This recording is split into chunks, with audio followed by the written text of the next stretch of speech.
니들 아버지가 나한테 킬러를 붙였다.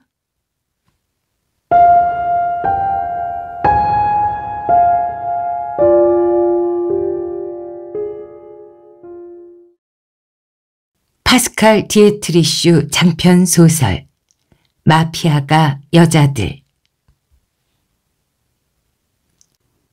18장. 북풍에 실린 악천후가 몇 시간 만에 알프스에 들이닥쳤다. 정원 둘레의 전나무들 사이로 안개가 내려앉고 산 능선 위로 시커먼 구름대가 몰려들었다. 미셸은 창밖을 내다보았다. 그림자들이 점점 길어지고 숲 가장자리에서 칼새 한 쌍이 맴돌고 하늘의 색이 서서히 변해갔다. 이따금 미셸은 이제 완전히 세상을 떠난 남편 생각을 했다. 산속에 파묻혀 혼자 지낸 지 벌써 열흘째였다. 집으로 돌아간 마테오가 필요한 게 없는지 확인하러 가끔 들르는 게 전부였다. 미셸은 창유리에 볼을 붙이고 서서 고개까지 구불구불 이어지는 도로를 살폈다. 지나가는 차가 한 대도 없었다. 이곳은 전파가 닿지 않아 핸드폰도 먹통이고 심지어 텔레비전도 없었다. 그나마 작동하는 라디오도 나왔다 말았다 했다. 미셸에게 이렇게 무료한 생활은 난생 처음이었다.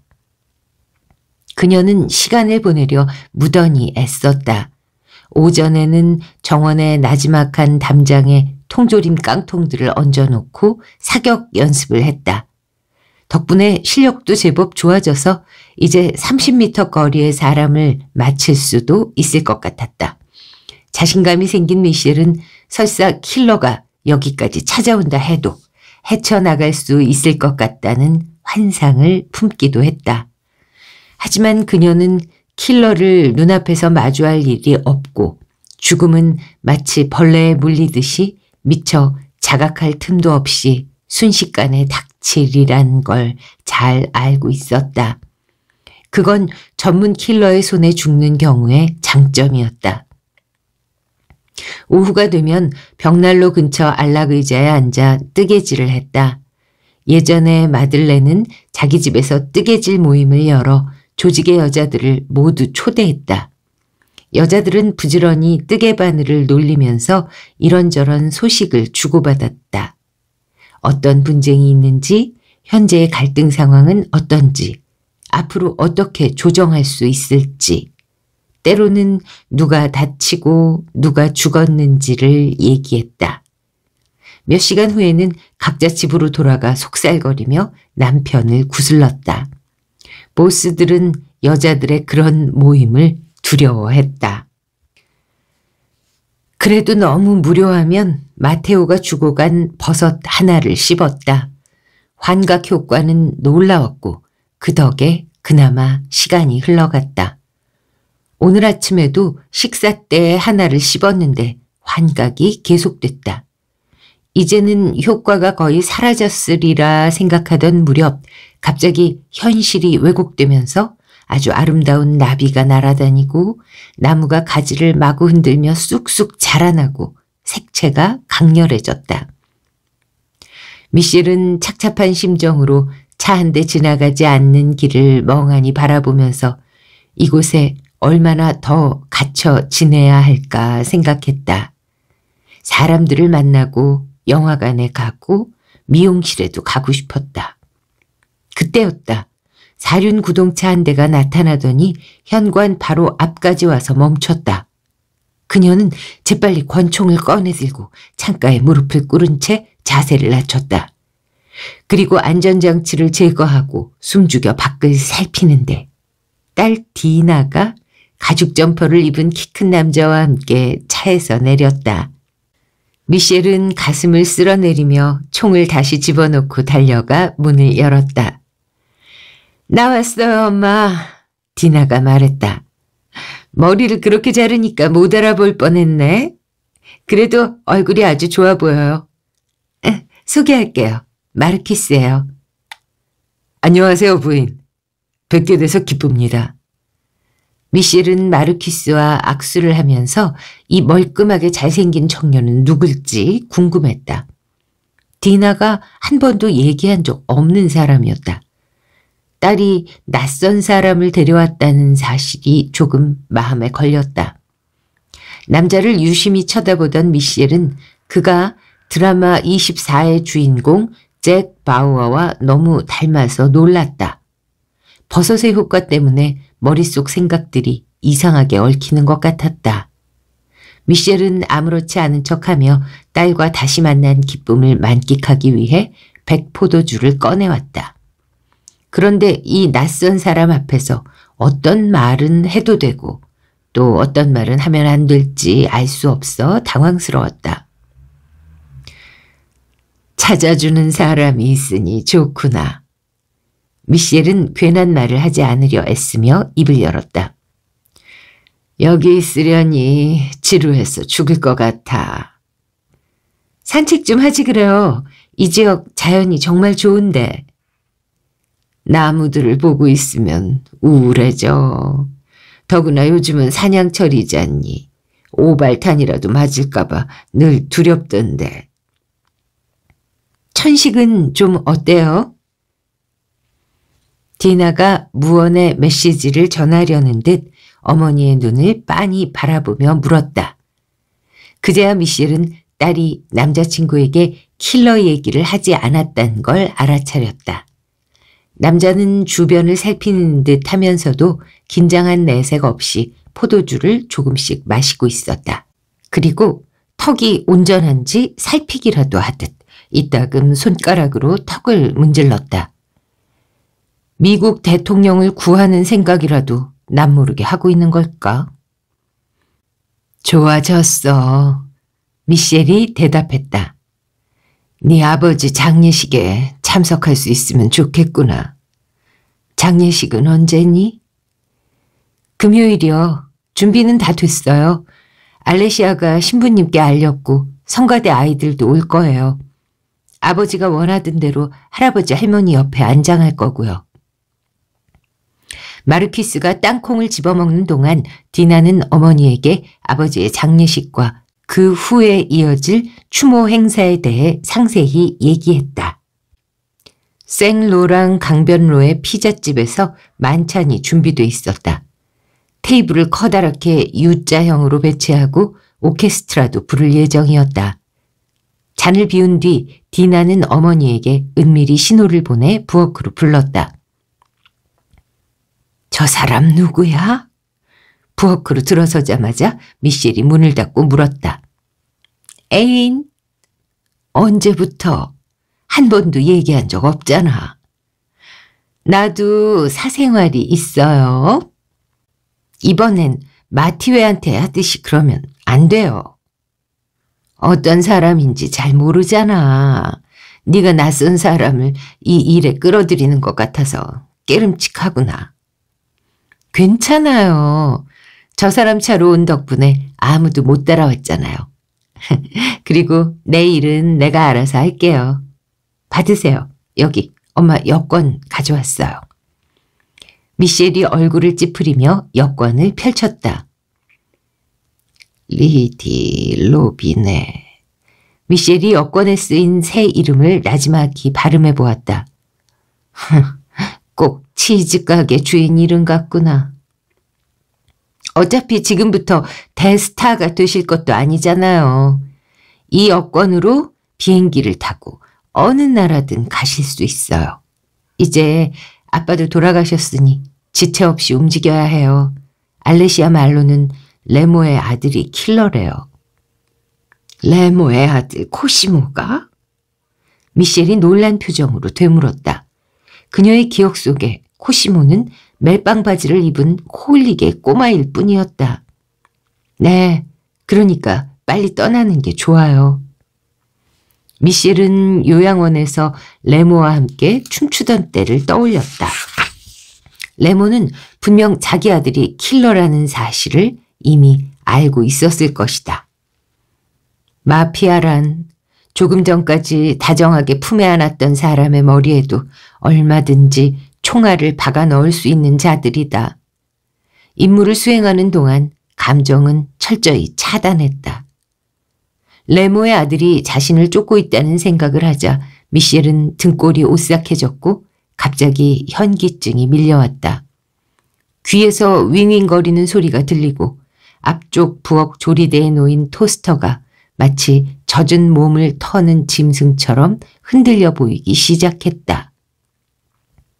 괜찮아요, 엄마? 디나가 걱정스러운 표정으로 물었다. 딸에게 대답하며 미셸은 남은 버섯은 결단코 내다 버리기로 다짐했다. 내일 출발하자. 일찍 움직이도록 해요. 우리가 여기서 자고 공항까지 태워다 드릴게요. 미셸은 여전히 젖은 몸을 흔들어 터는 강아지처럼 흔들리는 토스터에서 눈을 돌리면서 마음을 가라앉히기 위해 미니 시가에 불을 붙였다. 네 애인은 뭐하는 사람인데? 레스토랑을 해요. 전기톱으로 아이스크림 조각도 하고. 그렇게 이상한 사람을 어디서 만났어? 슈퍼마켓에서요? 지난번에 우리 집에서 저녁 먹던 날 기억나요?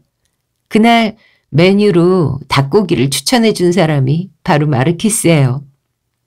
그 순간 살짝 열린 문틈으로 잭 바우어가 나타났다. 그는 미셸과 디나를 향해 들고 있던 초리조 소시지를 내밀었다. 미셸의 눈에는 그게 자신에게 겨눈 베레타 권총 총신으로 보여 거의 까무라칠 뻔했다. 여기서 잭 바우어는 좀 전에 왜 미셸이 어떤 드라마 주인공 닮았다고 얘기를 하잖아요. 남자친구에 대해서. 그 배우 이름입니다. 혹시 잊으셨을까 봐 끼어들었어요. 19장 알레시아는 만반의 준비를 마쳤다. 잠복할 공격 장소는 세트로 스키장의 리프트 꼭대기로 정했다. 그곳이라면 코시모가 안심하고 나타날 터였다.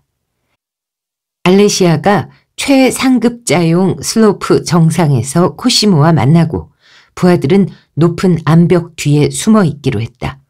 총격전이 끝나면 시신들은 크레바스에 간단히 던져버릴 계획이었다. 이제 밀라노의 연락책을 찾아가 도피 중인 코시모에게 약속 장소와 시간을 알리는 일만 남아있었다. 사업차 할 얘기가 있다고 하면 그의 아버지인 레모 소유의 리프트 시설에서 가까운 곳이니 만남을 거절하지 않을 터였다. 알레시아는 카롤린에게 약국 마감을 부탁해 놓고서 자신의 벤츠 스마트를 몰아 고속도로로 들어섰다. 가는 길에 주유소에 2차례 들러 기름을 가득 채웠고 보그 담배도 샀다. 날이 어둑해질 무렵에야 목적지에 도착했다. 아버지를 따라 여러 번 와본 터라 알레시아는 밀라노를 잘 알았다. 아버지는 일을 보러 가면서 그녀에게 곧잘 신용카드를 건네주었고 그녀는 그동안 아버지 카드로 값비싼 옷들을 사곤 했다. 알레시아는 주차장 한 곳에 차를 세운 뒤 대성당 방향으로 걸어갔다. 구름 한 점 없는 파란 하늘이 도시 위로 펼쳐져 있었다. 곧 광장에 모여든 관광객 무리 한가운데 우뚝 선 대성당이 눈에 들어왔다. 군중 사이를 뚫고 지나가는데 삐뚤빼뚤하고 허연 치아를 드러낸 흑인이 갑자기 그녀의 손을 잡더니 억지로 행운 팔찌를 채워버렸다. 알레시아는 그에게 5유로짜리 지폐를 건네주었다. 정말로 행운을 빌고 싶었기 때문이었다. 그 후 알레시아는 곧바로 비토리오 에마누엘레 쇼핑센터로 향했다. 대리석 타일이 깔린 통로를 따라 돌체앤 가바나, 루이비통, 겐조 같은 명품 상점들이 늘어서 있었다. 아버지가 왜 굳이 이런 관광지에서 비밀 회동을 가졌던 건지 잠시 의아했지만 생각해 보니 정작 자신도 약국에서 거래를 하고 있었다. 얼마 후 알레시아는 마들렌이 알려준 주소지 앞에 도착했다. 거울 대신 얼굴을 비춰볼 수 있을 만큼 반들거리는 카운터가 있는 로코코 양식으로 꾸민 찻집이었다. 알레시아는 문득 어릴 때 아버지와 함께 이곳에 왔던 기억이 떠올랐다. 아버지가 친구들과 오렌지 초콜릿 판제로티를 먹으며 이야기를 나누는 동안 어린 그녀는 아버지 무릎에 앉아 있었다. 어른들이 귀엽다며 볼을 꼬집었고 온갖 단 과자들을 사주었다. 아버지는 코시모와 함께 정말로 이곳에서 슈크림을 먹으면서 어머니를 죽일 계획을 짰을까? 알레시아는 가게 안으로 들어가서 잠시 메뉴판을 살폈다. 안에는 커다란 그릇에 담긴 아이스크림을 먹는 가족 단위 손님들과 에스프레소를 마시면서 6점 도미노 게임을 하는 노인 넷이 앉아 있었다. 그 노인들 가운데 인상이 험악한 한 사람은 이쑤시개를 씹으며 사나운 눈빛으로 게임판을 노려보았다. 은퇴한 마피아 조직원들의 전형적인 모습이었다. 주문을 하겠느냐고 직원이 물어오자 알레시아는 이탈리아로 간단히 자기소개를 하고는 가게 주인과 이야기하고 싶다고 전했다. 직원은 가게 안쪽으로 사라졌다가 잠시 후 돌아와 그녀에게 따라오라고 손짓했다. 가게 맨 안쪽의 작은 방으로 들어가자 카운터만큼이나 머리가 반들거리는 남자가 책상 앞에 앉아 있었다. 벽엔 유명 인사들의 사진이 붙어 있었다. 남자는 알레시아를 보고 벌떡 일어서더니 마치 오랜 친구를 맞이하듯 두 팔을 벌렸다. 아버님한테 말씀 많이 들었습니다. 만나서 영광입니다. 알레시아는 냉정하게 악수를 청했다. 그녀는 이런 위선자를 끔찍히 싫어했다. 코시모에게 전할 말이 있어요. 알레시아가 단도직입적으로 말했다. 지역 아프리카인들하고 심각한 문제가 생겼다고 같이 전략을 좀 짜야 한다고 전해주세요. 금요일에 아버지 장례식이 끝난 뒤 곧바로 세트로 스키장으로 오라고요. 오후 7시 리프트 꼭대기로요. 전해드리죠. 알레시아는 고맙다고 말한 뒤 곧바로 방을 나섰다. 이제 주사위는 던져졌고 코시모가 의심 없이 미끼를 물기만 기다려야 했다. 할 일을 모두 마치자 알레시아는 문득 배가 고파졌다. 맛있게 먹고 있는 손님들을 보니 그르노블로 돌아가기 전에 단 것을 좀 먹어두고 싶어졌다. 주문을 하러 카운터 쪽으로 다가가는데 벽에 앞핀으로 붙여놓은 사진들이 눈길을 끌었다. 그녀는 좀 더 자세히 보기 위해 다가갔다.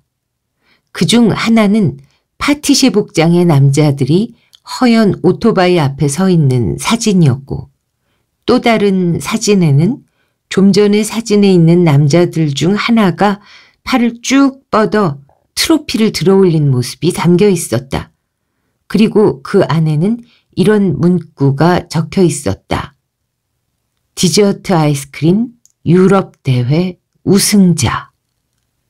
알레시아는 그대로 굳어버렸다. 디나의 새 남자친구가 저 대회 우승자라고 하지 않았나? 쉽게 잊어버릴 수 있는 특징이 아니었다. 알레시아는 의기양양하게 환한 표정을 짓고 있는 금발의 남자를 꽤 오랫동안 바라보았고 그러다 한순간 끔찍한 의혹에 사로잡혔다. 처음부터 속은 거라면? 머릿속이 온갖 생각으로 뒤죽박죽 되었다. 마들렌이 일부러 엉뚱한 정보를 준 거라면?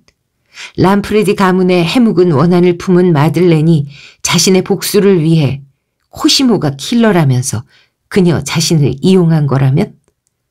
알레시아는 곧바로 돌아서서 가게 주인의 사무실로 달려가 문을 열어젖혔다.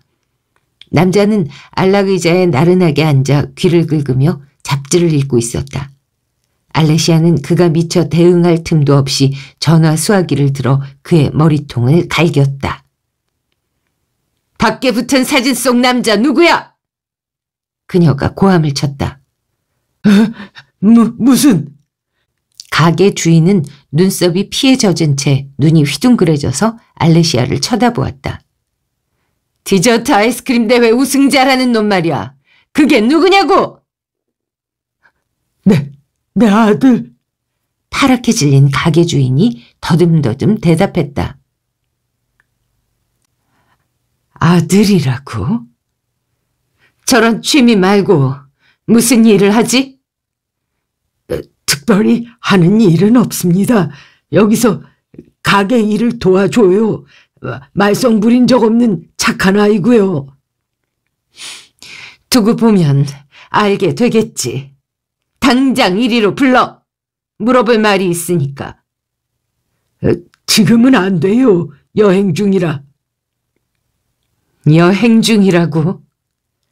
당신 아들이 어디 있는지 내가 말해줄까? 지금 침대에서 우리 언니를 홀리고 있을 거야. 우리 엄마 목숨을 노리고 접근할 목적으로. 가게 주인은 침을 삼키면서 한 손으로 조심스럽게 책상 서랍에 손잡이를 잡았다. 그러나 그걸 눈치챈 알레시아가 먼저 만년필을 잡아채 그의 손바닥에 내리 꽂았다. 비명소리를 들은 가게 점원이 문을 연 순간 총알 하나가 점원의 얼굴을 스치고 지나갔다. 날아간 총알에 부서진 나무 문틀을 바라보며 가게 주인이 말했다. 아칸포라 부인, 부탁입니다. 당장이라도 울 듯한 표정이었다. 내 아들은 그저 레오네가 시킨 일을 할 뿐이에요. 그게 당신 어머니인 줄 알았으면 절대 한다고 하지 않았을 겁니다. 그 애는 그냥 돈이 필요해서 하는 일이에요.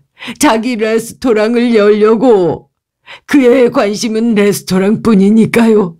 제발 그 애를 해치지 말아줘요. 내 말 잘 들어, 이 멍청한 놈아. 알레시아가 나지막한 목소리로 말했다.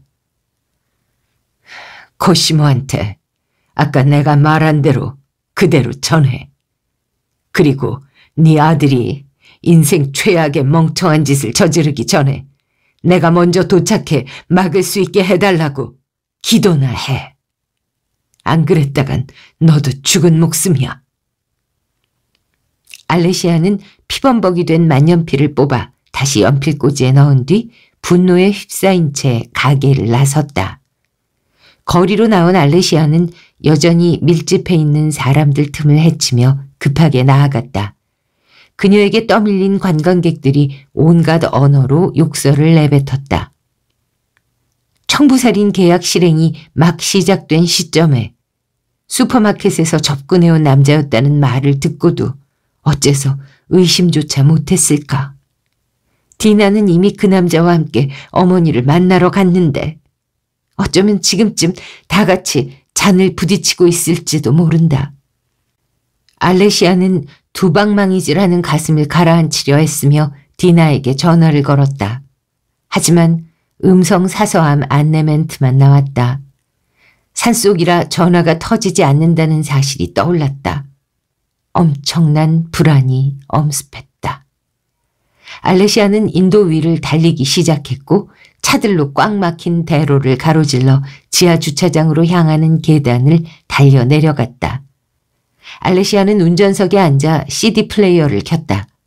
명상 음반에서 흘러나오는 음악을 들으며 마음에 평화를 가져다 줄 만한 장소를 그려보려고 노력했다.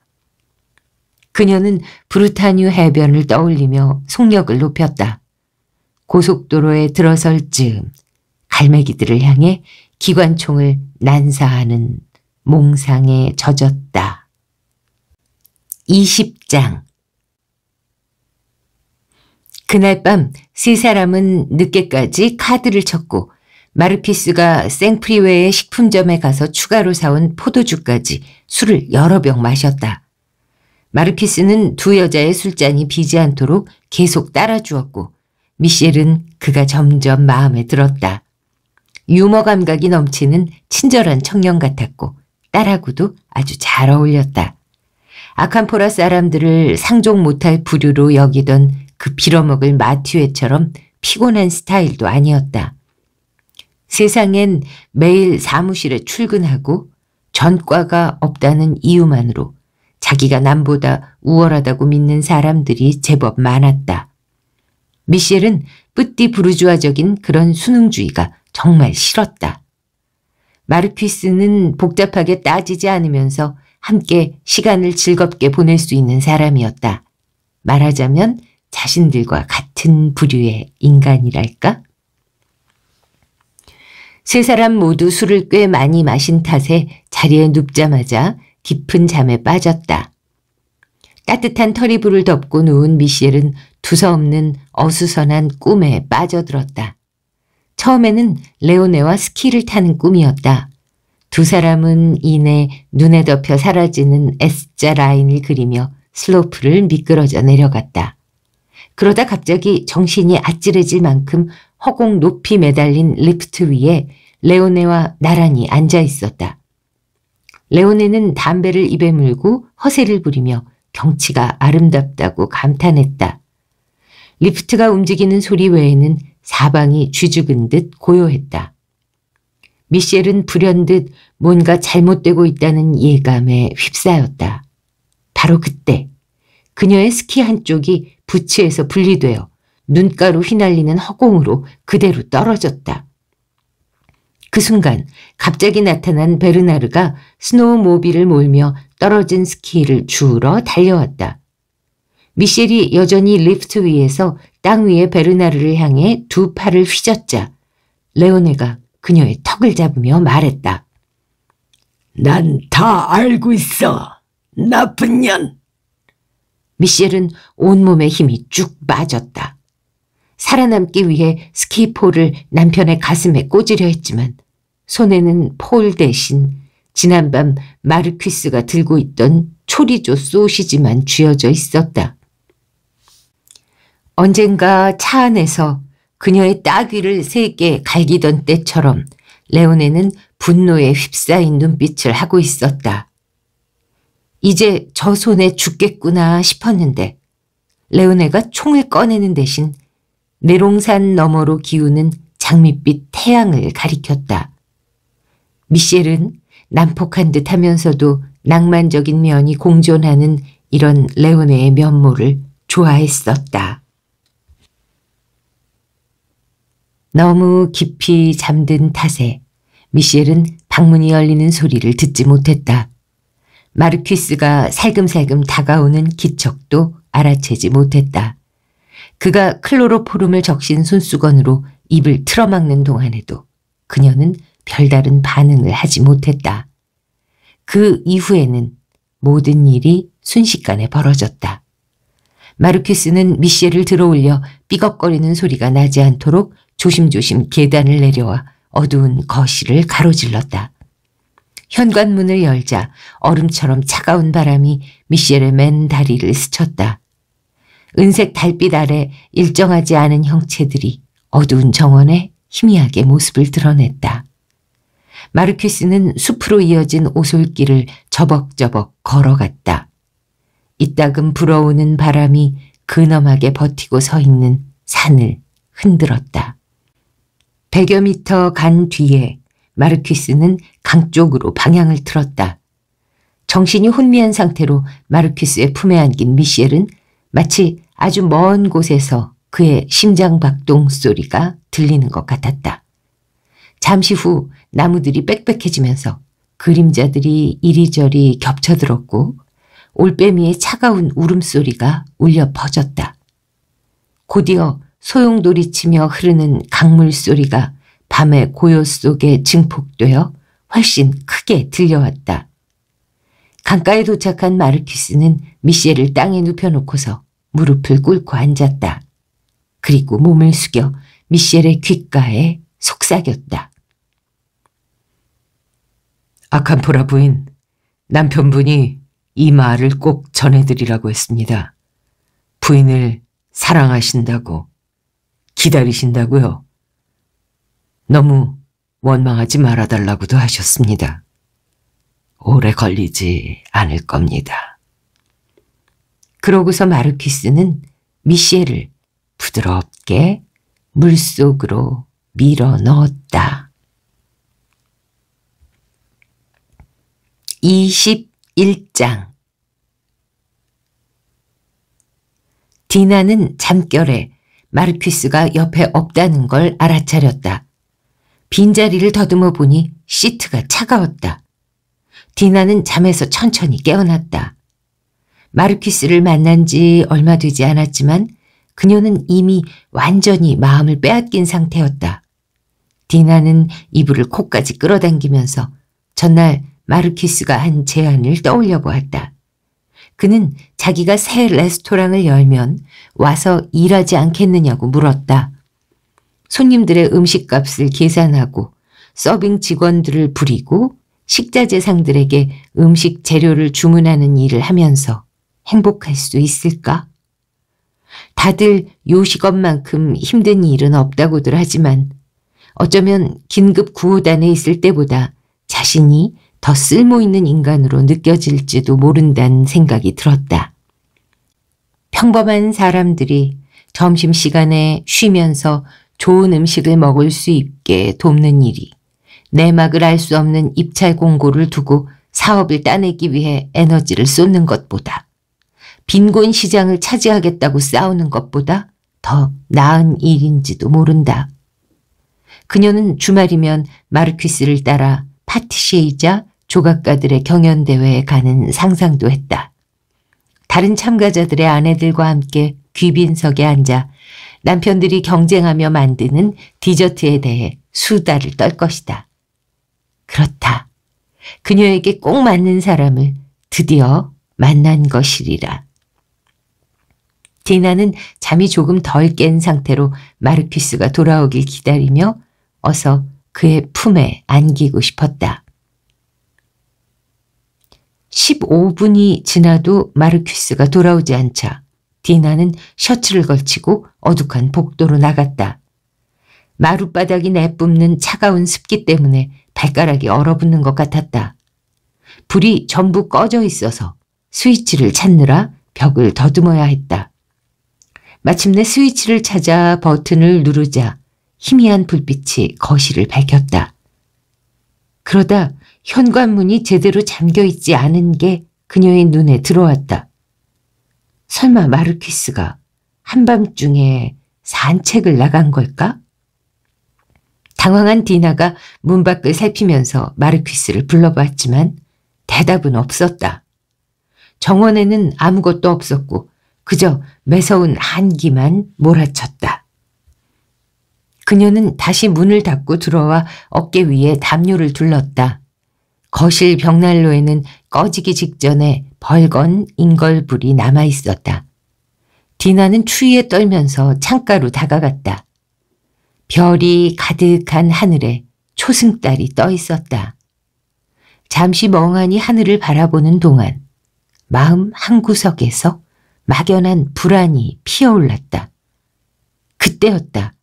정적을 깨고 마치 붕붕대는 곤충 소리 같은 희미한 엔진 소리가 들려왔다. 그리고 얼마 안 가 저 멀리 도로 위에 자동차 헤드라이트 불빛이 보였다.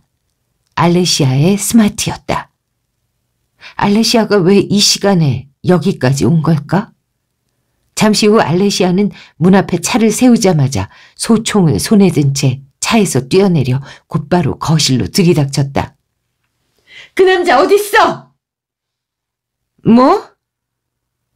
그자가 킬러야! 그게 무슨 소리야? 코시모의 연락책을 만나러 갔었어. 그 사람이 운영하는 가게에서 그 우승자라는 남자 사진을 봤고 주인을 족쳤더니 다 불었다고. 지금 어디 있어? 모르겠어. 디나는 표정을 일그러뜨리며 힘없이 대답했다. 한밤중에 일어나 나갔나 봐. 엄마 방은 어디야? 위층. 알레시아는 곧장 계단을 뛰어 올라갔다. 엄마가 없어. 2층으로 올라간 그녀가 소리쳤다. 정신이 멍해진 디나는 마룻바닥에 선 채 그대로 꼼짝도 할 수 없었다. 머릿속이 뒤죽박죽이 되고 가슴속에서 뭔가 찢겨나가고 있었다. 어서 찾으러 가야 해. 빨리 옷 입어. 어서 언니. 디나는 정신이 아득한 상태로 방으로 돌아가 청바지를 입었다. 이 모든 게 자신에게 벌어진 일이라는 실감이 전혀 나지 않았고 그저 기계적으로 움직일 뿐이었다. 문득 마르퀴스와 함께한 모든 순간이 떠올랐다. 저염 버터로 하트를 만들어주던 사람과 엄마의 목숨을 노리는 자가 동일 인물이란 말인가? 도저히 믿을 수가 없었다. 마르퀴스는 아버지를 비롯한 마피아 남자들과 분명히 달랐다. 하지만 슈퍼마켓에서 우연히 마주친 완벽한 남자가 호감을 보이며 다가왔다는 것. 진짜라고 하기엔 지나치게 환상적인 이야기이긴 했다. 어쩌자고 그렇게 순진했을까? 디나는 울음을 참느라 입술을 깨물었다. 이거 가지고 있어. 필요할지 모르니까. 알레시아가 망치를 건네주며 말했다. 디나는 무엇인가 홀린 듯 무덤덤하게 마치 자전거 펌프를 받아들듯 망치를 손에 쥐었다. 알레시아는 디나의 재킷을 어깨에 걸쳐주며 그녀를 밖으로 떠밀었다. 사방에 안개가 자욱했다. 발밑에 얼음이 깨지는 소리 외에는 쥐죽은 듯이 고요했다. 알레시아와 디나는 정원 구석구석을 랜턴으로 비추며 덤불 사이를 뒤졌다. 하지만 미셸의 흔적도 마르퀴스의 흔적도 보이지 않았다. 더 위쪽으로 가보자. 알레시아가 말했다. 자매는 강가로 향했다. 자매가 숨을 쉴 때마다 반투명한 입김이 공기 중에 구름을 만들었다. 날이 밝아오며 어두웠던 하늘이 환해지고 있었다. 그때 바닥에 찍힌 발자국들이 디나의 눈에 들어왔다. 22장. 미셸은 눈을 떠 주위를 둘러보았다. 자신이 와 있는 곳이 어디인지 알 수 없었다. 막 날이 밝기 시작해 아직 주변이 잘 분간되지 않았다. 그녀는 스펀지 매트리스에 누워 있었고 담요를 덮고 있는데도 몸이 떨렸다. 혀는 입천장에 셀로판 테이프처럼 달라붙었고 머리가 깨질 듯이 아팠다. 그러다 미셸은 문득 누군가 옆에 누워있다는 느낌에 화들짝 놀라 몸을 일으켰고 자기가 남자 셔츠를 입고 있다는 걸 알아차렸다. 양쪽 팔뚝은 상처 투성이었다. 아무것도 기억나지 않았다. 옆엔 한 남자가 옷을 다 입은 채로 등을 보이고 돌아 누워 잠들어 있었다.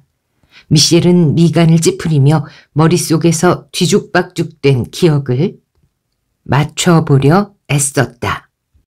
정면에 먼지 앉은 차 앞유리가 보였고 차량 계기판이 바로 코앞에 있었다. 그리고 그 위에 그림 도구가 쌓여 있었다. 그때 남자가 돌아 누웠고 미셸은 문신 가득한 이방의 얼굴을 알아보았다. 그녀는 기겁하며 비명을 내질렀다. 왜 내가 여기 있는 거죠? 어젯밤에 제가 거기 안 가봤으면 돌아가셨어요. 이방이 대답했다. 이방은 더 설명하지 않고 일어서더니 조끼를 입고 트럭 밖으로 나갔다. 이어 차양 아래서 무언가 달그닥거리는 소리가 들렸다. 잠시 후 이방이 차문을 열고 김이 올라오는 잔을 건넸다. 미셸은 잔을 받아들고 조심스럽게 뜨거운 액체에 입술을 적셨다. 어젯밤의 기억이 퍼즐 조각처럼 하나씩 제자리를 찾기 시작했다. 전날 밤 카드를 치면서 술을 여러 병 마셨고 자러 가서는 곧바로 골아떨어졌다. 그 이후는 아무런 기억이 없었다. 그렇지만 확실히 설명할 수는 없어도 이방이 자기를 해치려던 건 아니라는 사실만은 분명했다. 무슨 일이 있었죠? 미셸이 물었다. 이제 날이 완전히 밝았고 나무들 위로 환한 하늘이 모습을 드러냈다. 미셸의 몸속에도 피가 도는 느낌이었다. 어젯밤에 개가 무슨 기척을 느낀 모양이더라고요. 이방이 대답했다. 무슨 일인가 하고 일어나 가봤더니 웬 남자가 뭔가 수상한 걸 안고 어디로 가고 있었어요. 전 누가 이 근처에서 돌아다니는 걸 안 좋아하니까 따라가 봤죠. 그자가 강가에서 멈추길래 덤불숲 뒤에 숨었어요. 그런데 그자가 안고 온 게 바로 부인이었어요. 처음에는 친절하게 대하는 것 같았죠. 귀에 대고 무슨 말도 했고. 그러더니 부인을 강물에 빠뜨리더군요. 제가 뒤에서 돌로 그자의 머리를 쳤어요. 아슬아슬하게 부인을 물에서 건져냈고요. 세상에. 그놈이 더 괴롭히진 못할 거예요. 죽었나요? 확실히. 그자한테 데려다 줘요. 미셸이 일어서며 말했다. 직접 봐야겠어요. 미셸은 찻잔을 마저 비운 뒤 감각이 무뎌진 팔다리를 폈다. 이방은 트렁크에 들어있던 낡은 외투를 가져와 그녀에게 건네고서 물고기 내장을 꺼낼 때 쓰는 칼을 찾아 허리띠에 꽂았다. 준비를 마친 그가 휘파람으로 개를 불렀고 다 함께 강으로 향했다. 머지않아 물 흐르는 소리가 들렸고 땅에 늘어져 있는 형체 하나가 눈에 들어왔다. 저기요, 그대로 있잖아요. 이방이 말했다.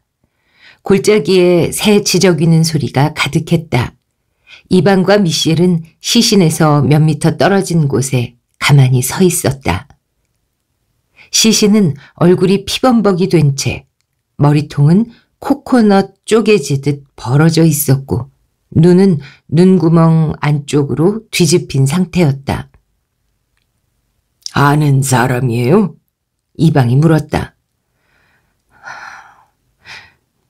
딸의 남자친구. 미셸이 육지기를 누르며 대답했다.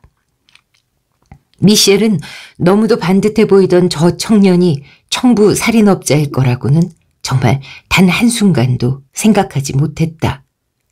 그때 개가 이방의 거처를 향해 으르렁대기 시작했다. 이방은 미셸에게 소리내지 말라고 손짓하고는 칼을 꺼내들었다. 나무 줄기 사이로 사람 형체가 언뜻 지나갔다. 엄마! 익숙한 목소리가 들려왔다. 알레시아가 어느새 바위에 올라서서 소총으로 이방을 겨냥하고 있었다. 그 디저트 우승자라는 놈이 너야? 알레시아가 외쳤다. 그건 저 놈이야. 미셸이 마르키스의 시신을 가리키며 대답했다. 여기 이방이 날 구해줬고. 그래도 알레시아는 여전히 경계를 풀지 않고 이방을 노려보았다. 마테오도 잘 아는 사람이래.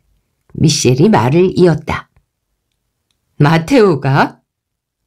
알레시아는 여전히 총을 겨눈 채 어머니와 이방에게 몇 발짝 다가왔다. 그리고 바닥에 시신과 문신으로 덮인 이방의 얼굴을 번갈아 쳐다보았다. 저놈이 부인을 강물에 빠뜨리려고 했어요. 당신은 어쩌다 그 시간 그 자리에 있었는데? 이 옆에서 하니까. 그제야 알레시아는 긴장을 조금 풀고 마치 죽은 이에게 들을 말이라도 있는 사람처럼 시신 쪽으로 몸을 숙였다. 정말 큰일 날 뻔했어, 엄마. 언니 남자친구가 킬러라는 걸 알고는 사실 너무 늦었다고 생각했는데. 그래, 저놈이 아주 단단히 작정을 했더라고. 아휴, 디나가 얼마나... 그때 저 멀리 나무들 사이에서 디나가 나타났다. 바닥에 널브러져 있는 마르퀴스를 향해 달려오던 디나는 박살난 그의 머리를 보고 그 자리에서 굳어버렸고 이내 천둥 소리 같은 절규를 내질렀다. 그러다 덤불 쪽으로 달려가 속을 개원했다. 시체를 빨리 처리해야 해. 알레시아가 여전히 긴장을 놓지 않고 말했다. 저놈 차 트렁크에 실어서 불질러버리면 된다. 미셸이 제안했다. 분명 저놈 주머니 안에 차키가 있을 거야. 알레시아가 무릎을 꿇고 마르키스의 주머니를 뒤졌다. 그리고 회심의 미소를 지으며 그의 재킷 주머니에서 마그네틱 키를 꺼냈다.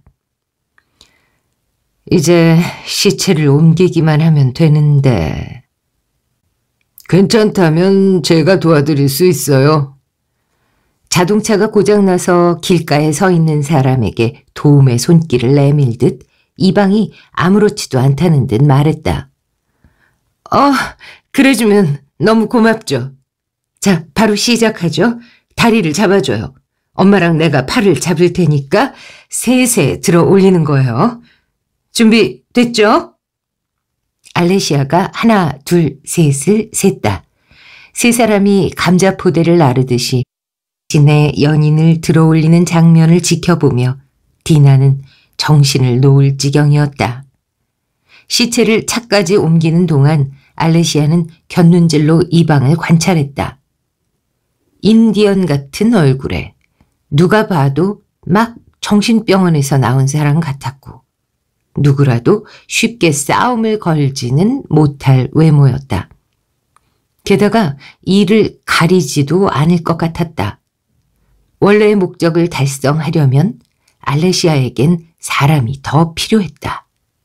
이방 정도면 근접 경호를 맡기기에 적격이었다. 알레시아는 그를 한번 떠보기로 했다. 엄마를 구해줘서 정말 고마워요. 사람을 죽인다는 게 쉬운 일이 아닌데 특히 처음에는. 난 익숙해요. 사는 곳 근처에 귀찮게 접근하는 인간들을 처리해야 했거든요. 난 누가 내 울타리 안에 발을 들여놓는 거 싫어해요. 알레시아의 생각에 이방은 마약을 거래할 때 현장 감시를 맡기기에 완벽한 인물이었다. 그때 미셸이 끼어들었다. 그러면 혹시 저 시체를 처리할 만한 곳을 좀 알아요? 그야 너무 쉽죠. 저쪽으로 가면 돼요. 스키 슬로프에서 멀어지면 인적 안 닿는 지역이 수두룩해요. 거기로 우릴 좀 안내해 줄 수 있어요? 물론이죠. 그들은 마르퀴스의 차로 가서 시체를 트렁크에 집어넣은 뒤 차에 올라탔다. 알레시아가 운전석에 앉았다. 저 등성이 쪽으로 가요. 알레시아는 훌륭한 안내인을 만나 흡족했고 그의 냉정함과 효율적인 일 처리가 아주 마음에 들었다. 그녀는 차가운 공기가 들어오도록 창문을 몇 센티미터 내렸고 절벽을 따라 이어진 굽잇길로 차를 몰았다. 뒷자리에서 미셸은 미니 시가를 피웠고 디나는 자신의 연인이었던 남자를 불에 태워버릴 마음의 준비가 됐다고 스스로를 세뇌하려 애썼다. 갈림길에 이르러 알레시아는 이방의 지시대로 오른쪽으로 꺾었다. 벌목지로 향하는 길이었다. 곧고 좁은 진창길이 그루터기들 사이로 이어졌다. 100m쯤 더 가면 돼요. 불이 나도 아무도 놀라지 않을 곳이죠. 벌목꾼들도 여기서 잔가지를 자주 태워요. 알레시아는 차를 세운 뒤 트렁크에서 휘발유통을 꺼내왔다. 그리고 차에 휘발유를 끼얹고 나서 땅에도 가는 선을 그리듯 조금씩 뿌린 다음 성냥을 그어 바닥에 던졌다. 불길이 하늘로 치솟으며 마르퀴스의 차를 태우기 시작했다. 타닥거리는 경쾌한 소리와 함께 불길이 숲을 대낮처럼 환하게 밝혔다. 곧 폭발할 거야. 알레시아가 나지막하게 말했다. 모두 서둘러 숲을 가로질러 내려왔다. 곧이어 굉음이 울려 퍼졌고 플라스틱 타는 지독한 냄새가 공기 중에 퍼져나갔다. 일 처리가 깔끔하게 끝났다. 내일 간단한 일 하나 해줄 수 있어요? 이방과 나란히 걷던 알레시아가 그에게 넌지시 물었다. 내가요? 놀란 이방은 휘둥그레진 눈으로 알레시아를 쳐다보았다. 분명 이런 식의 채용 제한이 자주 있는 일은 아닐 터였다. 잘 해내면 정식으로 채용할게요. 보수도 후하게 지급하고. 알레시아는 이런 남자가 급여 조건과 근무 시간을 까다롭게 따져대는 좀 배웠다는 요새 젊은 사람들보다 일을 훨씬 더 헌신적으로 잘할 거라고 생각했다. 23장 리옹 생텍쥐베리 공항은 여행 가방이 가득 실린 카트를 미는 사람들, 바퀴 달린 트렁크를 끄는 사람들로 북적였다. 미셸은 딸들 사이에서 외투 주머니에 한 손을 넣은 채 숨겨놓은 권총을 꽉 쥐고 있었다. 킬러는 제거했지만 그래도 당분간 이 나라를 떠나 있기로 했다.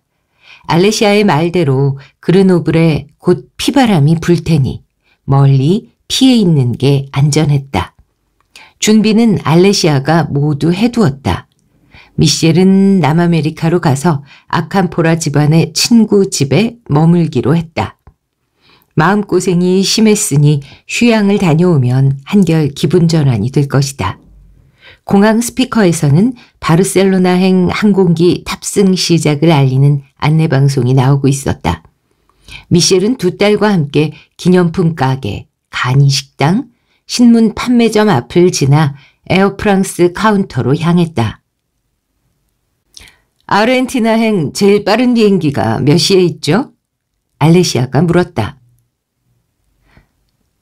2시간 후에 부에노스아이레스행 비행기가 있습니다. 비즈니스 클래스 좌석은 남아 있고요.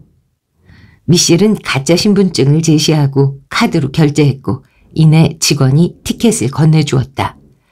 위탁하실 수화물이 있나요? 없어요. 들고 탈 가방이 전부예요. 1시간 30분 후에 2번 홀 5번 탑승구에서 탑승하시면 됩니다. 보안 검색대에 이르자 미셸은 앞으로 꽤 오랫동안 두 딸을 만날 수 없으리란 생각이 들었다. 딸들에게 고맙다고 말하고 싶었지만 아캄포라 집안 사람들에겐 어울리지 않는 말이었다.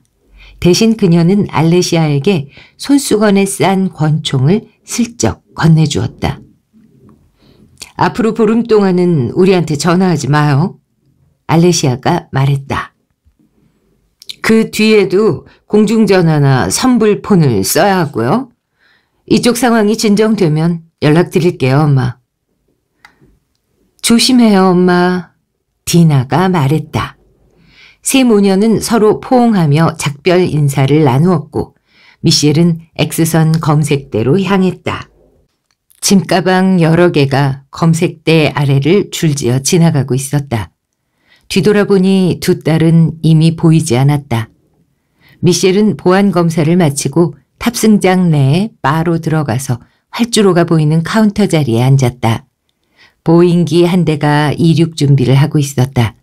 그녀는 위스키 언더락스를 한 잔 주문한 뒤 주변을 돌아보았다. 사람들은 신문을 읽거나 핸드폰이나 노트북을 두드리며 출발을 기다리고 있었다. 대부분 흰색 와이셔츠에 넥타이를 맨 양복 차림의 남자들로 저마다 중요한 일을 하러 간다는 확신에 찬 듯 보였다. 미셸은 커다란 손목시계를 찬 웬 나이든 남자가 바 반대쪽 끝에서 자신이 앉은 쪽을 흘끗거린다는 걸 알고 있었지만 무시해버렸다. 그녀는 앞으로 페드로 말라로다의 집에서 펼쳐질 삶을 그려보았다. 밀라노에서 열린 파티에서 그를 본 적이 있었고 때로 행동이 좀 특별한 사람임을 알고 있었다. 죽은 남편처럼 그도 좀 충동적인 인간이었다. 알레시아가 작은 선물로 동종요법 약품을 보내주기로 했으니 아마도 미셸을 잘 받아줄 것이다. 최고의 보안시설이 갖춰진 그의 저택에서라면 위험할 일이 없었다. 미셸은 풀장에서 페르네트를 마시면서 빈둥거리는 것 외에는 다른 할 일이 없으리라. 이전과 똑같은 삶이 이어질 것이다.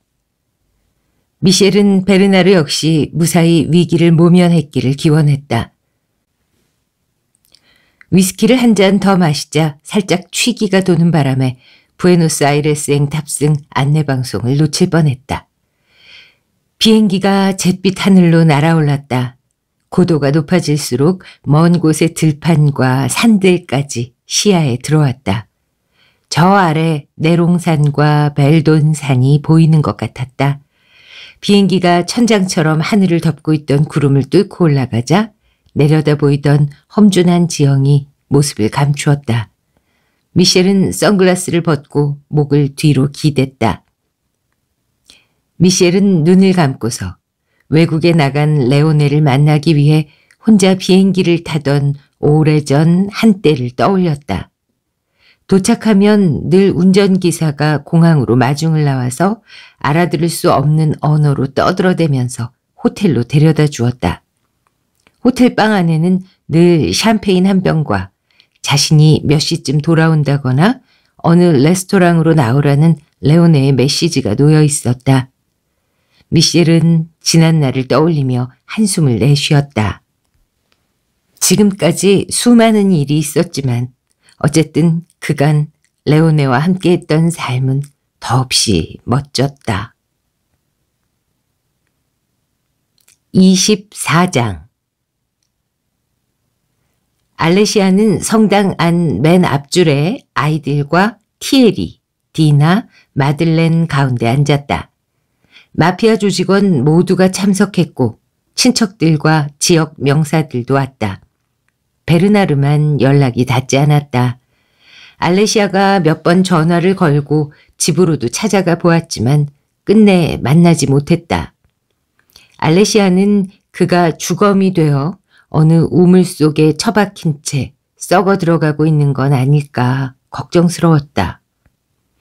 음울한 파이프 오르간 선율이 울려 퍼지기 시작하면서 성당의 벽이 진동했다. 잠시 후 다시 고요해졌고 이어 사제가 열띤 강론을 시작했다. 여자들은 손수건으로 눈물을 닦았고 남자들은 무표정한 얼굴로 담담하게 정면을 응시했다. 성당은 사람들로 가득했지만 사람들의 열기로도 돌벽이 내뿜는 차가운 공기를 쉽게 데우지는 못했다. 알레시아는 이따금 중앙통로 건너편에 앉은 레모에게 눈길을 던졌다. 레모는 휠체어에 앉아 있었고 그 주위에 옛 부하들과 요양원에서 같이 지내는 이들 몇몇이 자리했다. 사제의 강론이 끝난 뒤 사람들 여럿이 차례로 나와 고인을 기리는 감동적인 추모사를 이어갔다. 듣고 있자면 레오네 아캄포라는 세상에서 가장 훌륭한 인간, 그야말로 헌신과 선함의 전범이었다. 정작 관 속의 레오네는 그런 찬사에는 관심 없다는 듯 기품 있는 얼굴로 평온하게 누워있고 그의 재킷 목 깃에는 꽃 한 송이가 꽂혀 있었다. 구두 옆에는 리본으로 장식한 자그마한 꾸러미가 놓여 있었다. 알레시아가 자기가 자른 발가락을 기어이 가져다 놓은 것이다. 장례식이 끝난 뒤 남자 넷이 관을 들어 성당 밖에서 기다리는 영구차로 운구했다. 사람들도 조용히 따라 나왔다. 성당 앞에서 조문객들이 디나와 알레시아에게 다가와 조의를 표했다. 미셸을 찾는 이들에게 자매는 어머니는 상심이 너무 커서 병이 나셨다고 의사가 절대 안정을 취하라고 했다고 둘러댔다. 저희 부모님이 원래 떨어져선 못 사는 분들이셨거든요. 사람들은 수긍하며 연민의 눈길을 보냈다. 45년을 함께한 미셸과 레오네는 남들이 보기에는 더없이 이상적인 부부였기 때문이다. 레모 람프레디도 휠체어를 몰아 디나와 알레시아에게 다가왔다. 고인의 명복을 비네. 레오네와 나는 형제나 다름없으니 내 도움이 필요하거든 언제든 연락하게. 고맙습니다. 알레시아가 나지막하게 대답했다. 미셸은 괜찮나? 쉬고 계세요. 아시겠지만 워낙 큰 일을 치렀어요. 그렇지. 어떤 놈이 그런 계약을 받아들였는지 내가 미리 알았으면 분명 말해줬을 거야. 미셸이 잘 헤쳐나가길 바라네. 참, 좀 이따 내 아들과 만나기로 했다는 얘기 들었어. 잘 됐어. 분명 둘이 마음이 잘 맞을 거야. 저도 바라는 바예요. 알레시아가 대답했다. 묘지에서 매장 절차가 다 끝난 뒤 조문객들은 생로랑 강변로의 피자집으로 향했다. 그곳에 산악인 레오네 아캄포라를 기리는 칵테일 파티가 준비되어 있었다. 남자들은 카나페를 먹으면서 레오네와 함께한 추억들을 떠올렸다. 무기를 들고 쳐들어간 일, 경찰과의 추격전, 감옥살이, 함께 포커를 치던 일, 그리고 레오네의 타고난 운에 대해서도 이야기했다. 찬란한 시절이었다. 그 옆에서 여자들은 진회색 양복을 입고 눈부신 자태를 뽐내는 잘생긴 티에리를 힐끗거렸고, 그러면서 각자 폭삭 늙어버린 남편을 생각하며 푸념을 늘어놓았다. 악사가 다니 브리앙의 노래들을 연주했고, 키안티 와인과 프로세코 와인이 곳곳에 넘쳐 흘렀다. 석양이 깔릴 무렵 알레시아는 조용히 레스토랑을 나섰다. 짙게 썬팅된 사륜 구동차 한 대가 맞은편 도로가에서 그녀를 기다리고 있었다. 알레시아는 뛰어서 길을 건넜다. 출발해. 알레시아가 조수석에 올라타며 말했다. 세트로 스키장까지는 좋게 1시간이 걸렸다. 운전석에 앉은 난쟁이가 시동을 건 뒤 사랑 노래들이 수록된 컴필레이션 음반을 틀었다. 일종의 업계 전통이었다. 사람을 죽이기 전 마음의 준비랄까? 뒷좌석에서 알론소는 전자담배를 빨고 이방은 새 벨벳 바지를 만지작거리면서 창유리 너머로 스쳐 지나가는 풍경을 감상했다. 외투와 실크 스카프, 테슬 장식이 달린 로퍼까지 새로 장만해 그는 전과 전혀 다른 모습이었다. 새로운 일을 앞두고도 그다지 스트레스를 받는 것 같지 않았다. 알레시아는 눈을 감고 엔진 소리에 몸을 내맡겼다. 곧 2차선 도로가 끝나고 산으로 오르는 좁고 구불구불한 길이 나왔다. 그 사이 날이 저물었고 커브를 돌 때마다 헤드라이트의 노란색 빗줄기가 허공을 비추었다. 스키장에 도착한 일행은 호텔 주차장에 차를 세웠다. 고도가 높아진 탓에 날이 몹시 쌀쌀하고 건조했다. 발코니마다 줄에 달린 작은 전구들로 장식되어 있고 굴뚝에서는 반투명한 연기가 피어올랐다. 그들은 트렁크에서 천자루를 꺼내 들고 정상으로 향하는 리프트로 걸음을 옮겼다. 스키를 타던 사람들은 이미 숙소로 돌아가거나 레스토랑으로 들어갔고 불 밝혀진 창문 밖에서 그들의 존재를 말해주는 건 눈 위의 발자국뿐이었다. 알레시아는 운행 시간이 끝난 뒤에도 리프트를 탈 수 있도록 스키장 직원 하나를 매수해 놓았다. 그들이 리프트에 앉아 발 아래 땅이 서서히 멀어져 갔다. 뾰족한 산봉우리에 쌓인 눈이 달빛 아래 은빛으로 반짝였다. 난쟁이와 알론소는 긴장한 얼굴이었고 신경질적으로 안전바를 두드려댔다. 반대로 이방은 황홀한 듯 경치를 감상했고 물 만난 물고기처럼 여유로워 보였다. 리프트가 정상에 이르자 그들은 내려서 약속 장소로 걸어갔다. 최상급자용 슬로프가 시작되는 지점에 비교적 평평한 땅이었다. 알레시아가 두 지점을 가리키자 난쟁이와 알론소가 곧바로 높이 솟아오른 바위들 뒤로 몸을 숨겼다. 이방은 주머니 속에 숨긴 잭나이프를 움켜쥐고서 알레시아 곁에 서 있었다. 오후 6시 52분. 코시모 일당이 곧 나타날 시간이었다. 잠시 후 하늘에서 정적을 깨며 커다란 소리가 들려왔고 곧이어 헬리콥터 한 대가 산 사이에서 불쑥 모습을 드러냈다. 헬리콥터가 소용돌이를 일으켜 사방에 눈가루를 휘날리며 천천히 내려앉았다.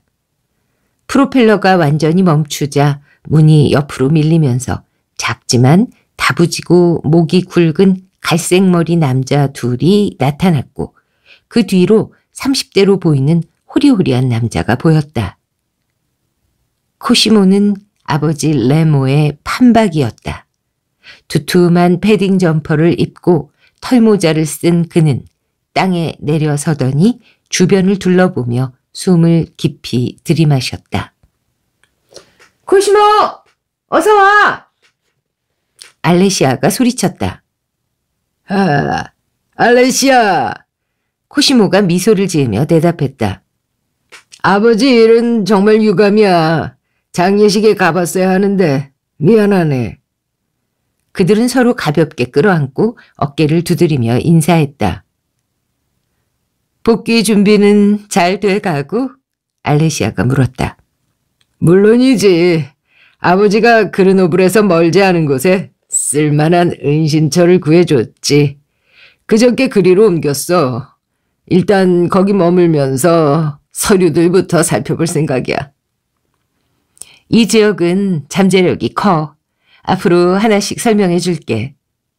일단 제일 큰 문제는 아프리카 놈들이야. 중요한 얘기는 아버지한테 들었어. 내가 맡을게. 칼잡이 오마르라는 놈부터 제거를 해야지. 네, 그르노블 입성 선물이 될 거야. 그러니까 코시모가 구했다는 고성능 저격 소총은 시테드라베이의 새 주인이 된 오마르를 제거하기 위한 것이었다. 왜 생각을 못했을까? 코시모로서는 이름을 알리기에 가장 좋은 방법이 분명했다. 알레시아는 생각했다. 좋은 전략이야. 하지만 그리 쉽게 이루어지진 않을 거야. 그리고 그녀는 조심스럽게 오른손을 들어 올렸다. 이방이 기다리던 신호였다. 곧 이방은 코시모에게 달려들어 칼로 그의 목을 찔렀다. 코시모의 얼굴에 놀라움과 공포심이 동시에 번졌다. 그는 숨이 막혀 헉헉대며 두 손을 목으로 가져갔고 곧 눈밭 위로 무릎을 꿇고 쓰러졌다. 코시모의 부하들이 미처 대응하기도 전에 숨어있던 총구가 불을 뿜었고 모두 그대로 쓰러졌다. 헬리콥터 조종사가 시동을 걸려 했지만 이방이 벌써 조종석으로 달려들었고 곧 헬리콥터 앞유리에 피가 튀었다. 작전은 그야말로 순식간에 끝이 났다. 무거운 정막이 이어졌다. 알레시아는 시체들 한가운데 아득한 표정으로 가만히 서 있었다. 잔바람이 불면서 화약 냄새가 서서히 흩어졌다. 머리 위로는 보름달이 은은한 빛을 쏟아내고 있었다. 알레시아는 살짝 미소를 지으며 그날 아침 식사를 하면서 적어둔 긍정적인 문장을 다시 떠올렸다. 나는 목표를 이루기 위해 어떻게든 방법을 찾아낸다.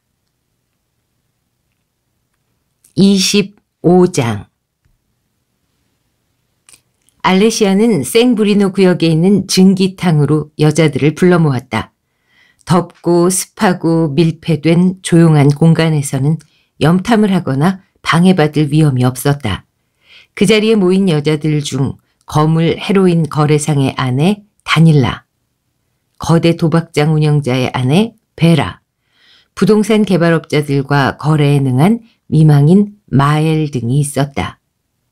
시로라기 하나 안 걸치거나 수건으로 몸을 감싼 여자들은 얼굴과 몸을 씻었고 머리카락을 손질하기도 했다. 하나같이 얼굴에 땀이 맺히기 시작했고 심장 박동도 느려졌다. 알레시아는 어깨에 사봉 누아르를 칠한 뒤 까끌한 목욕장갑으로 힘주어 문질렀다. 각질이 지우개 똥처럼 밀려나왔다. 사봉 누아르는 검은 비누라는 뜻으로 식물성 기름, 검은 올리브, 수산화칼륨을 섞어 만든 반고체 세정제라고 합니다. 그녀는 중앙에 있는 탕으로 가서 양동이에 물을 채운 뒤 자기 자리로 돌아왔다. 드디어 때가 왔다. 마피아 대부자리를 승계하겠다고 대놓고 나설 수는 없지만 이제는 아이들도 어느 정도 커서 일에 완전히 매달릴 수 있는 시간도 많아졌다.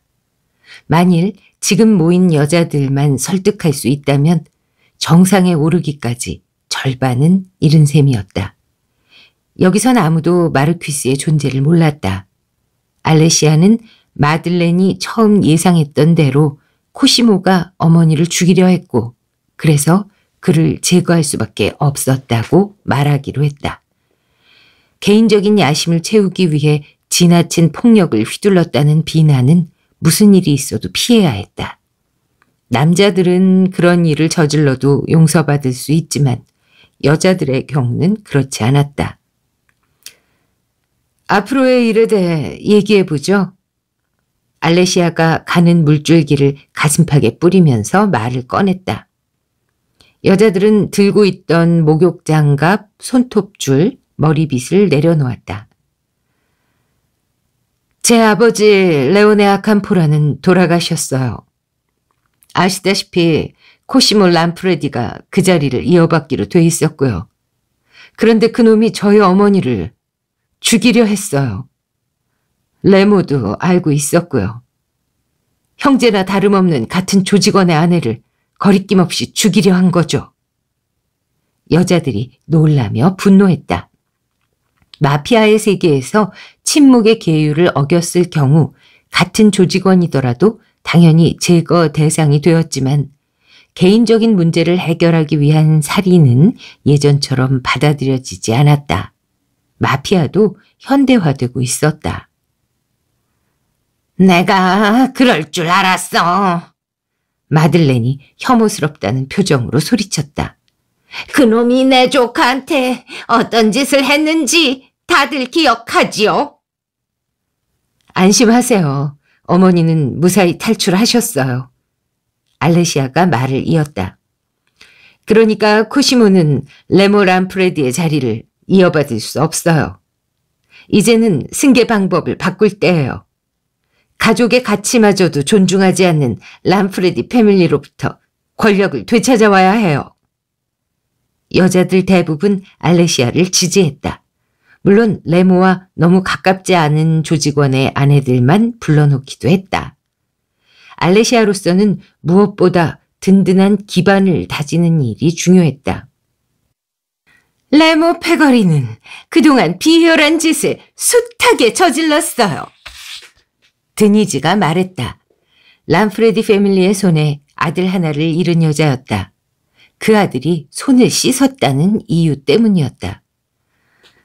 오늘 이렇게 여러분을 모신 건 여러분의 지지가 필요해서예요. 알레시아가 말했다. 우리가 어떻게 하길 바라는 거지? 베라가 물었다. 댁으로 돌아가셔서 남편분들에게 저하고 손잡으시라고 설득해 주세요. 제가 드릴 수 있는 건 더 확실한 안전과 더 많은 돈이에요. 우선 마약 거래부터 보자면 전 마르세유와 나폴리의 공급업자들하고 손이 닿아 있어요. 약국을 이용해서 수브텍스나 메타돈 같은 합법적인 물건들을 확보하기도 쉽고요. 약국은 은밀하게 거래하기에 아주 좋은 곳이죠. 동종요법 약인 척 파는 방법이 최고예요. 이제 이 지역 중독자들은 약국에서 어떤 암호를 대면 약을 살 수 있는지 다 알죠. 조만간 트레클로아트르 지역에 약국을 하나 더 열 생각이고 그 다음엔 생마르탱데르에도 열 거예요. 게다가 약국을 거치면 돈 세탁도 걱정하지 않아도 돼요. 어쩌면 인도주의 단체 지원 물품 속에 마약을 숨겨 통과시켜줄 사람도 찾을 수 있을 것 같아요. 그 정도 스케일이면 수입이 엄청날 거예요. 구리 루프 사업도 전망이 아주 좋고요. 우리가 제약회사 쪽에 최대 공급처가 될 거예요. 증기탕 안에는 알레시아에 대한 경의가 가득 실린 침묵이 흘렀다.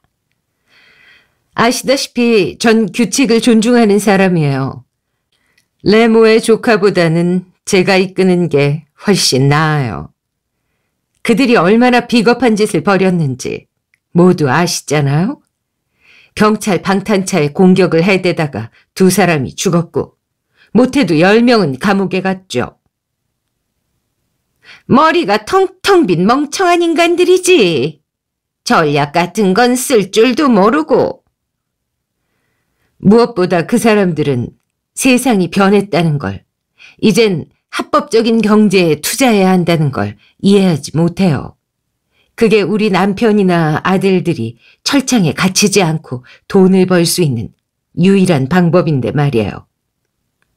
우리 여자들이 혼자 늙지 않으려면 이젠 부동산, 관광업, 공공토목공사, 보건, 스포츠, 그리고 정치 이런 쪽을 다 뚫어야 해요.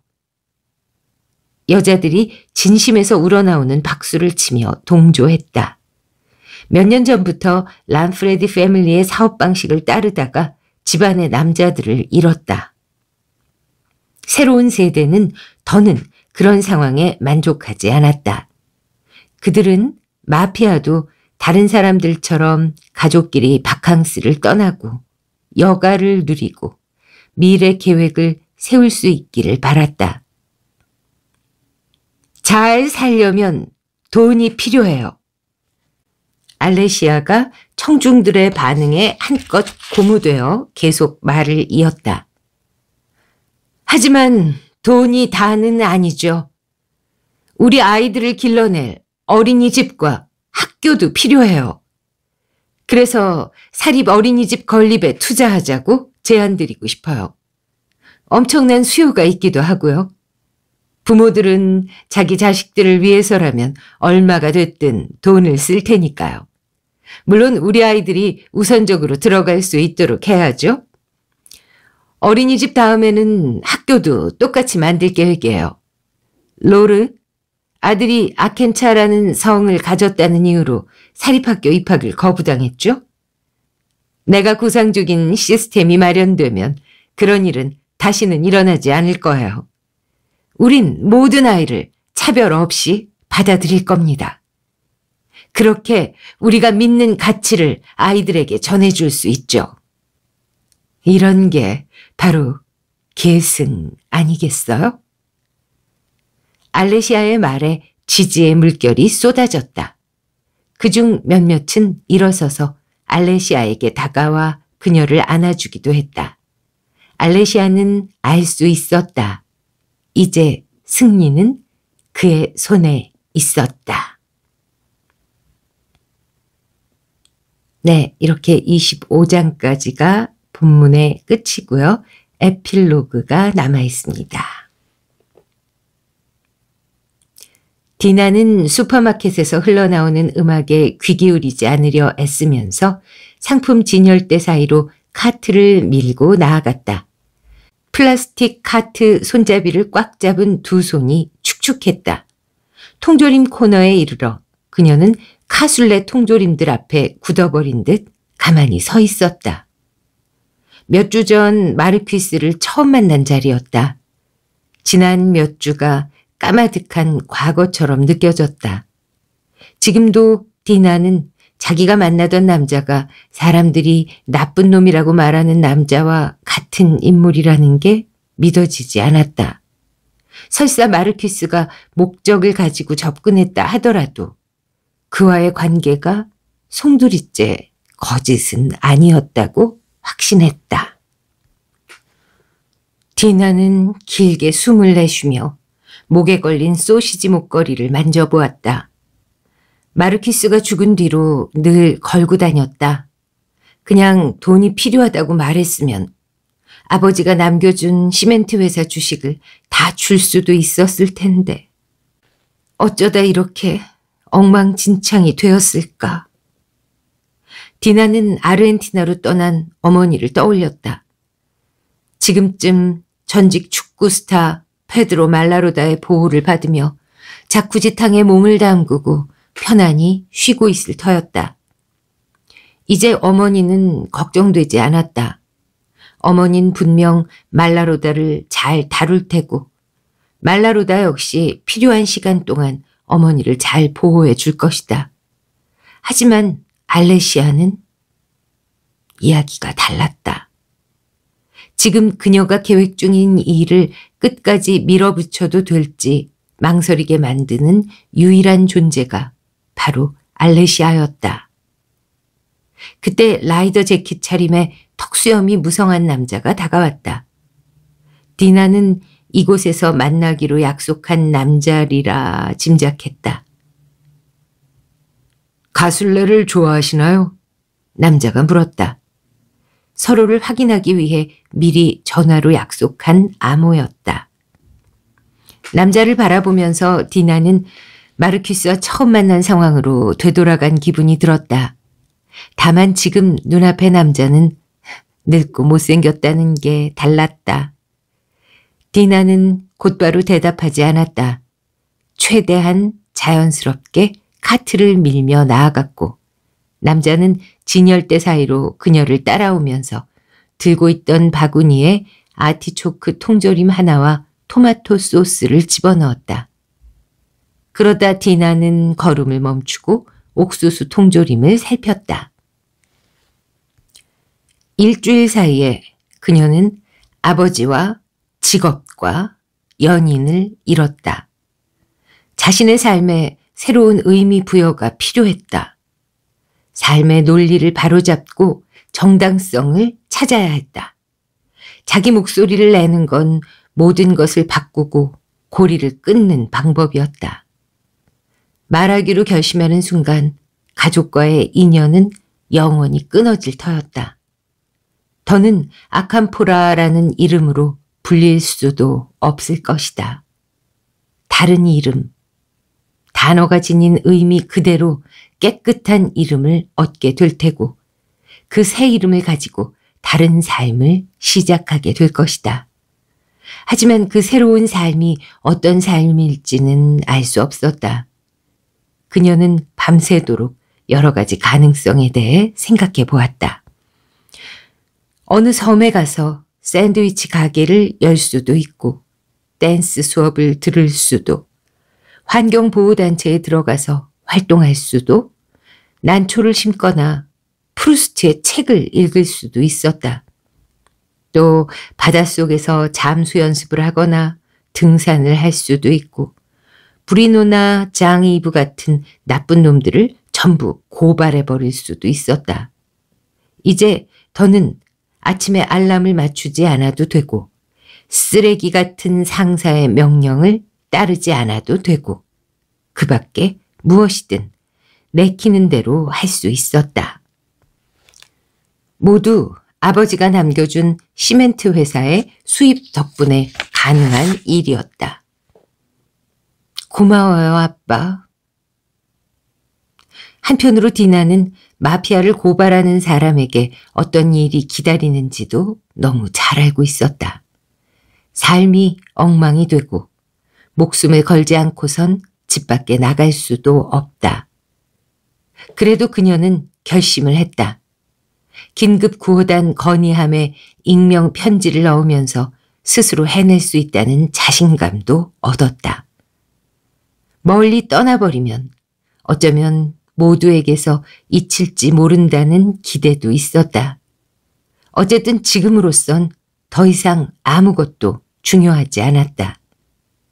디나는 고개를 끄덕인 뒤 턱수염 무성한 남자와 나란히 걷기 시작했다.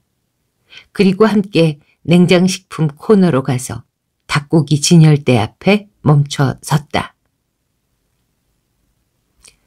아는 대로 다 말할게요.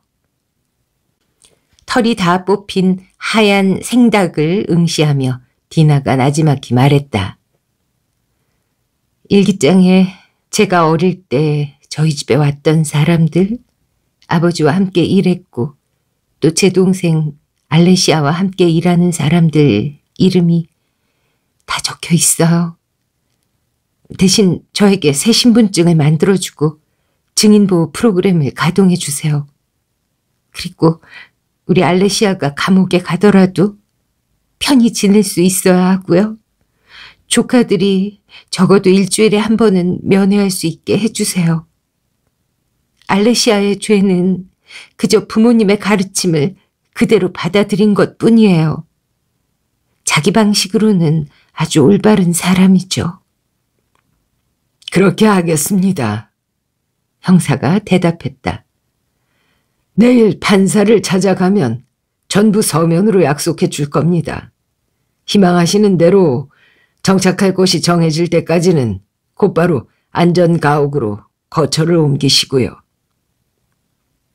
디나는 통통한 닭고기 하나를 집어들고 가슴에 갖다 댔다. 알레시아가 계획대로 보스가 되었다면 결국 철창 안에서, 더 나쁘게는 가슴에 총을 맞고 인생이 끝나버렸을 것이다. 어떤 면에서 그녀가 알레시아의 목숨을 구한 셈이었다.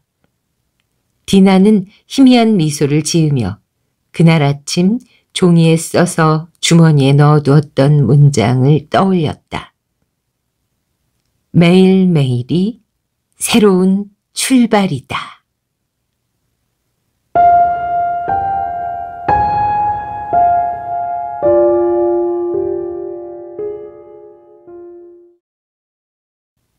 네, 이렇게 마피아가 여자들의 낭독이 끝났습니다. 그동안 소개해드린 장편 소설이 블러드 인 스노우, 미드나잇 선 그렇게 2편 있었고, 아르헨티나 남미 작가의 2개였죠. 하나는 넷플릭스에서 영화화됐던 작품, 그 심리 묘사극 하나 있었죠. 그 다음에 제일 힘들었던 거는, 그러나 저는 그 책이 제일 재밌었는데 올해 읽은 책 중 탑입니다. 우리가 당신을 대신 죽여줄게요. 이런 제목으로 떠있죠. 다음 사람을 죽여라. 그거 녹음할 때 정말 오래 걸렸고요. 그 다음에 이제 아가사 크리스티의 10개의 인디언 인형으로 알려진 그리고 아무도 없었다. 박경리의 김약국네 딸들도 있었지만 그건 추리물이 아니니까. 아무튼 장편 읽으면 끝까지 따라오시는 분들은 얼마 안 돼요. 근데 이제 그분들은 열혈 팬이 되기 때문에 그 작품에, 그래서 댓글 주고받는 재미가 정말 컸던 기억이 나고요. 이 작품은 다른 소개해드렸던 기존 작품들하고 비교했을 때는 많이 경쾌하고 가볍죠. 예. 그래서 사실 올해 되게 재밌게 읽은 책 중에 명상살인이라는 책이 있었는데, 그 책은 소개해드리기에는 근데 좀 내용이 어렵더라고요. 명상을 통해서 사람을 죽이는 거예요. 너무 재밌는 설정 아닌가요?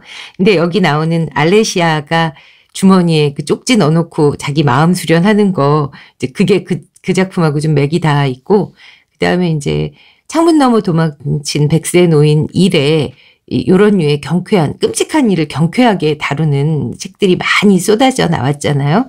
그래서 그 2권과 참 닮은 책이다 생각하면서 올해 한 번도 낭독해드린 적 없는 분위기의 책을 한번 해보자 해서 소개해드렸습니다. 안잡이 페미니스트라서 이런 여성들 나오는 마피아 작품 소개해드린 거는 아니고요. 저는 휴머니스트입니다. 네네. 아무튼 재밌게 들으셨는지 모르겠네요. 장편이 끝나면 이렇게 수다가 길어져요. 죄송합니다. 어떻게 이 작품 들으신 날쯤은 크리스마스가 이미 지나 있으려나요? 여러분, 안잡이 사랑해주시는 여러분 정말 감사하고요. 올 한 해 여러분이 계셔서 너무너무 기쁘고 행복했었고, 내년에도 변함없이 함께 하리라는 약속 드리겠습니다. 네. 좋아요, 구독, 댓글, 알림 설정 부탁드리면서 물러갑니다. 2023년 한 해 마무리 잘 하시고요. 2024년 새해 그 어느 때보다도 힘차게 즐겁게 출발하시고 원하시는 모든 일은 사실 힘들겠지만 원하시는 많은 일 성취하시기를 기원하겠습니다. 감사합니다.